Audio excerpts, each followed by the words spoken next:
Thousands of people have fled their homes near the town of Sadc in Eastern Democratic Republic of Congo. A coalition of armed groups that's been allied with government forces split. Jackson Semahoro niko nitwa. Ni urusaku rw'indege ya Sukuhoyi yo mu Basoviete iri gukora akantu kuri ubu ngubu mu mirwano n'imirwano iri kumisha imituku ikagarika ingogo mu mashyamba ya Congo. Umva uko byagenze. Ikinyamakuru cyitwa Kivu News nicyo kivuga ko gifite amakuru y'impamo ko ingabo za Congo FARDC ngo zarayizikoze mu nda ubundi zikiyicira abantu bazo ku musozi wa muremure. Abasirikare baguye aha ntibaguye mu gico cy'abarwanyi ba M23 oya rwose ahubwo ngo barashwe n'indege y'intambara yabo ya Sukhoi 25 iyi ngo yibeshe none barasaho ibikanzemo abarwanyi ba M23 babikoze mu nda gutyo. Iyi ndege isa neza niyakunze kuvogera ikirere cy'u Rwanda yibasiye ingabo za FARDC hafi ya Kiruku ni munsi w'umusozi wa muremure akari ni hafi cyane ya Bweramana. Byabaye ubwizi ingabo n'ubundi zari zihanganye n'umutwe wa M23 mu mirwano yubuye kuva mu gitondo cyo kwa kabiri ku itariki ya 30 Mutarama. Rero nyuma yuko FARDC yikanze igitero cya M23 ngo yashatse kukiburizamo ubundi hagurutse indege y'intambara ya Sukhoi 25 kugira ngo n'ubundi bajye kubarasira kuri uwo musozi wa muremure, ariko kandi ntibyabahiriye kuko ngo mu gihe abasirikare ba FARDC bahagiraga indege yabo yaje ibamisha urufaya rw'amasasu benshi bahasiga ubuzima. Amafoto yashizwe hanze n'uru rubuga Kivu News agaragaza imirambo itandukanye bikavuga ko n'ubundi ari y'Abarundi barimo gufasha FARDC kurwanya M23. Intandaro y'uko kwikora mu nda rero ngo yaturutse kuko FARDC yikanze ibitero bya M23 birumvikana ubundi hitagurutse iyo ndege yabo yibesha ku bipimo cyangwa se coordinate niko n'ubundi guhita yohereza ibisasu ku birindiro byayo igitaraganya abambari bayo baba baraguye. Ni nyuma yuko n'ubundi imirwano yaramutse yibasiye ibi bice aho impande zombi n'ubundi zikomeje guhangana bikomeye cyane. Umutwe wa M23 watangaje ko izi ngabo za leta zikomeje kurasa zibanda cyane ahari abaturage benshi bamwe bikabaviramo kubura ubuzima. Ibi biri kuba mu gihe imibare y'abari kugwa ku rugamba nayo bigoye kumenya ukuri kwayo nabyo biragoye rwose kuko buri ruhande nyine ruri gutangaza ibiri mu nyungu zarwo. Kwa mbere rero habaye igitero gikomeye cyane ababizi barabizi ni nyuma y'imirwano n'ubundi yo ku mugoroba hari ibindi bisasu n'ubundi byaguye mu mujyi wa Sadc.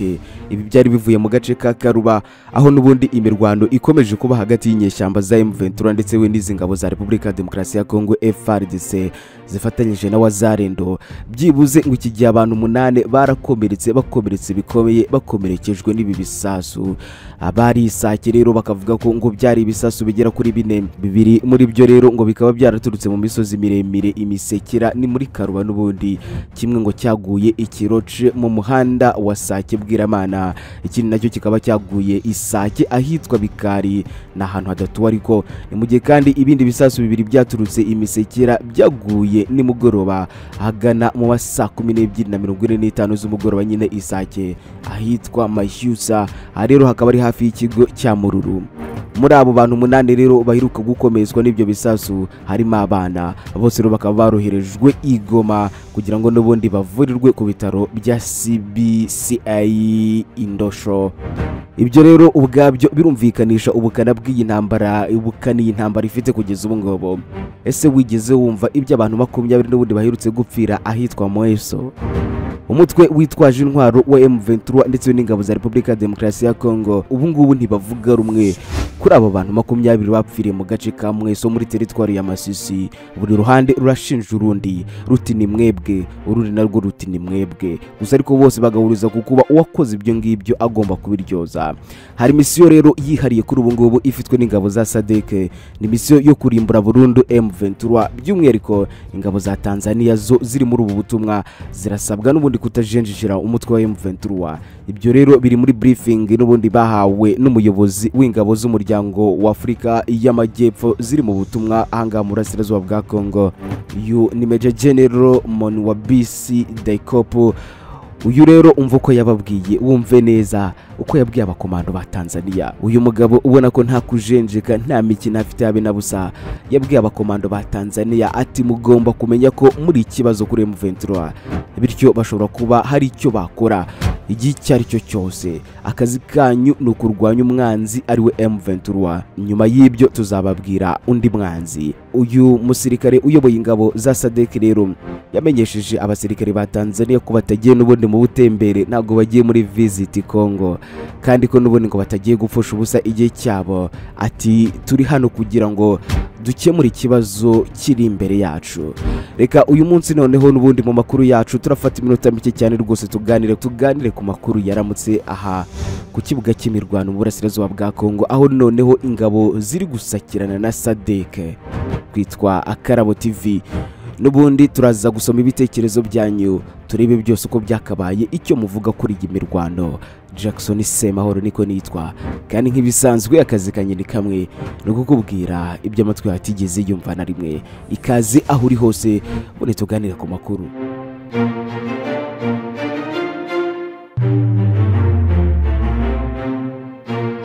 Ingabo za Afrika y'Epfo, Tanzania na Malawi ubwo nizoherejwe mu butumwa bwo kurimbura umutwe wa M23 ziri muri SADC. Ni umutwe umaze igihe n'ubundi warajujubiye ubutegetsi bwa Congo. Kuri ubu ngubu zatangiye gusakirana n'uyu mutwe. Ku itariki ya 28 Mutarama 2024 nibwo zinjiye byeruye mu mirwano na M23. Mu kurwana kwazo rero izi ngabo za SADC ziri gufatanya n'iz'Uburundi, iza FARDC ndetse we nabo zarendo. Ibitero by'izi ngabo rero biri gukorwa binyuze mu kurasa ibisasu biremereye mu bice bya Karuba, Mushaki ndetse we no mu nkengero zaho. Imbunda bita muzinga rero nizo ziri gukoreshwa cyane mu kurasa ibice birimo ahitwa Ibambiro, kandi hari no gukoreshwa drone zarasa mu bice rimwe na rimwe babituwe n'abasivile boroye inka nyinshi. Amakuru rero ataremezwa neza n'uruhande rudafite aho rubogamiye kuri ubu ngubu aravuga ko hari abasirikare ba Afrika y'Epfo bakomerekeye muri iyi mirwano SADC imaze iminsi hafi 3 isakiranyemo na M23. Abo basirikare ba Afrika y'Epfo rero bakomerekeye mu gitero cyo ku butaka mu nkengero z'umusozi wa Muremure. Ni umusozi usanzwe ucungwa na M23. Hari amashusho agaragara ku rubuga rwa X uru rwahoze rwitwa Twitter agaragaza bamwe mu basirikare ba SADC bakomerekeye muri iyi ntambara isa n'iyafashe indi sura. Intambara iraca ibintu hafi y'umuhanda wa Sadc Minova, aho bari guharanira ko n'ubundi uyu muhanda utajya mu maboko ya M23, ariko uyu mutwe ukaba wababereye ibamba. Indi ngingo iri kuvugwa cyane n'ubundi ku mbuga nkoranyambaga no mu bitangazamakuru bitandukanye nuko hari abasirikare ba Tanzania basa n'abahahamuwe n'iyi ntambara, kuko n'ubundi ngo bamwe bahungiye ku cyicaro cya MONUSCO. Mu mpera z'umwaka wa 2023 no kuvuga mu kwezi kukoboza nibwo abasirikare ba mbere ba SADC bageze mu ntara ya Kivu y'Amajyaruguru. Kugeza kuri ubu ngubu rero umutwe wa M23 ukaba waramaze kuzenguruka umujyi wa Goma, igice cyose cyo ku butaka uretse ikiyaga cya Kivu, ababiyita intare za Sarambwe. Umuyobozi w'ingabo za Tanzania rero ziri muri ubu butumwa yitwa Lieutenant Colonel Makande. Uyu niwe watangaje ko biteguye gufasha leta ya RDC kugarura umutekano mu burasirazuba ndetse we no kuyisubiza ubutaka yakuwemo na M23. Perezida wa Tanzania nawe ni Madamu Samia Suluhu Hassan, nawe mu nama yamuhuje n'abasirikare bakuru b'iki gihugu ku itariki ya 22 Mutarama 2024 yasobanuye ko aba basirikare bagiye gutabara RDC nk'umuturage bahuriye mu muryango wa SADC. Uyu mukuru w'igihugu rero yatangaje ko iyo umuturanyi agize ibibazo ari byiza ko mugenzi we amufasha kubikemura, kugira ngo n'ubundi nawe nabigira mu gihe kizaza nawe azamutabare. Uyu mugore mu giswahili cyinshi cyane yaravuze ngo ntabwo turikirwa, turasabwa gufasha bagenzi bacu bari mu bibazo kugira ngo natwe bibaye bitugezeho Imana biturinda, ariko nabo bazashobore kuza kudufasha. Nufasha umuturanyi nawe azaza gufashe. Ubutumwa bwa SADC rero muri RDC bwatangiye ku itariki ya 15 Ukuboza 2023 bugahuza ingabo za Afrika y'Epfo, Tanzania ndetse we n'igihugu cya Malawi. Izi ngabo za SADC zirahangaha mu burasirazuba bwa Congo rero zikaba zarasabwe by'umwihariko kumenya ko hari undi mwanzi bazarwana nyuma yuko bazaba bamaze gutsinda umutwe wa M23. Ubwo butumwa ni ubuhe rero? Ni ingabo za Tanzania zasabwe by'umwihariko kumenya ko hari undi mwanzi bazahangana nawe nyuma yo gutsinsura M23 nkuko babibwiye n'ubundi ubwo bari ku kibuga cy'indege cya Goma bagiye koherezwa mu bice bitandukanye byarimo imirwano ihanganishije M23 n'ihuriro ry'ingabo zirwana ku ruhande rwa leta ya Kinshasa. Ubwo ndavuga FDLR, FARDC, ingabo z'Uburundi, SADC ndetse we na wazarendo. Ibi rero byavuzwe n'umukuru w'ingabo za SADC ukomoka mu gihugu cya Afrika y'Epfo ni Major General Nabi Fabrice Zaikopu uyu yarababwiye ati rwose mugomba kumenya ko umwanzi wanyu wa mbere ari M23 uyu nuko murwanya twivuye inyuma uyu mwanzi murabizi ko atoroshye yabagirira nabi nimurangiza kumuhashya burundu tuzabwirwa undi mwanzi ukurikira. Uyu musirikare rero uyoboye ingabo za SADC yakomeje ababwira ati ese murabyumvise hari ufite ikibazo. Nyuma hakurikiyeho umusirikare ukuriye ingabo za Tanzania nkuko bigaragara n'uburi muri video yafashwe ubwo ingabo za Tanzania zakirwaga ku kibuga cy'indege cya Goma bava mu gihugu cyabo. Lieutenant Colonel Makandi Ayobu niwe uyoboye ingabo za Tanzania kuri ubu ngubu ziri ku butaka bwa Kongo. We yarababwiye ati mwiteguye kurasa umwanzi. Abasirikare be basubije batazuyaje mu mvugo ya gisirikare bati yego turiteguye. Yesa. Nyuma y'ikiganiro n'ubundi cyahawe ingabo za Tanzania ku munsi wakurikiyeho n'ubundi ku itariki ya 27 ukwezi kwa 2024 ingabo za Tanzania zahise zoherezwa mu mujyi wa Sadc uri mu birometero 27 ndetse we no mu mujyi uri mu birometero 27 n'umujyi wa Goma. Ni mu gihe kandi imirwano yari ikomeje kuvugwa n'ubundi mu nkengero za Sadc aho M23 yarimo itsinda ihuriro ry'ingabo za guverinoma ya Kinshasa mu bice bya Muremure, Karuba, King, Murambi ndetse n'ahandi. N'ubu ngubu niko bimeze M23 amakuru avuga ko ngikomeje kwitwara neza ku kibuga cy'imirwano. Ikinyamakuru cyitwa Minembwe Captain News cyabwiye ko M23 ku munsi wo kuwa gatandatu ngo yambuye ingabo zirwana ku ruhande rwa leta ya Kinshasa ibice byinshi cyane byo muri teritwari ya Masisi. Birakomeza kuba bibi cyane ndetse rwose ari nako kandi abapfa n'abava mu byabo bakomeza kwiyongera bitewe n'ibitero by'indege za FARDC zifatanyije na SADC yewe n'ingabo z'Uburundi utibagiwe na Wazarendo. Rero hari imirwano iherutse kubera ahitwa Imoeso. Iyi rero mirwano twayigarutseho kenshi nakubwira ko yaguyemo abantu bagira kuri 20. Ikiriho kuri ubu ngubu suko ari abandi bapfuye ndubwo bari gupfa ahubwo nuko bitari kuvugwaho rumwe. Ese ninde wagize urare muri iki gitero? Ninde wabaye gashoza ntambara? Buri ruhande rurashinja urundi kuba ari rwo rwabaye nyirabayazana. Umutwe witwaje intwaro wa M23 n'ingabo za Repubulika ya Demokarasi ya Kongo rero bari kunanirwa kumvikana ku bantu 20 bapfuriye mu gace ka Mweso muri teritwari ya Masisi. Mweso ni igice by'umwihariko muri iyi minsi kimaze iminsi kiberamo imirwano ikomeye ihanganishije M23 n'ingabo za RDC, FARDC kandi hamwe n'izindi zirimo iz'Uburundi, iz'umuryango wa SADC, FDLR, abacancuru ndetse n'imitwe wa Wazarendo zibogamiye ku ruhande rwa leta birumvikana. Ibi rero nibyo bituma aka gace kaba gace k'ingenzi kari kuberamo isibaniro. Perezida wa M23 yitwa Bertrand Bisimwa ku gicamunsi cyo ku itariki ya 25 Mutarama 2024 uyu yatanze impuruza ko FARDC yarashe kuri Mweso. Iki gihe yavuze ko yishe abantu bagera kuri 20. Bertrand Bisimwa yaravuze ati amashusho ateye ubwoba aturuka Mweso drone n'ihuriro ry'ingabo za leta ya Kinshasa zarashe ibice bituwe bitera ubwicanyi mu baturage b'inzirakarengane. Kinshasa iri gukoresha za drone mu kwica inzirakarengane kure y'ahabera imirwano.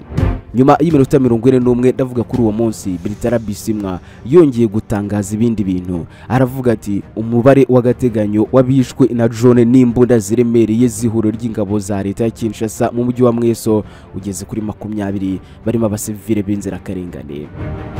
Umuvugizi wa FARDC mu ntara Kivu y'Amajyaruguru yitwa Lieutenant Colonel Njike Kayiko Guillaume we yatangaje ko M23 ariyo yagabye ibitero ku birindiro byabo mu bice bitandukanye birimo Mweso.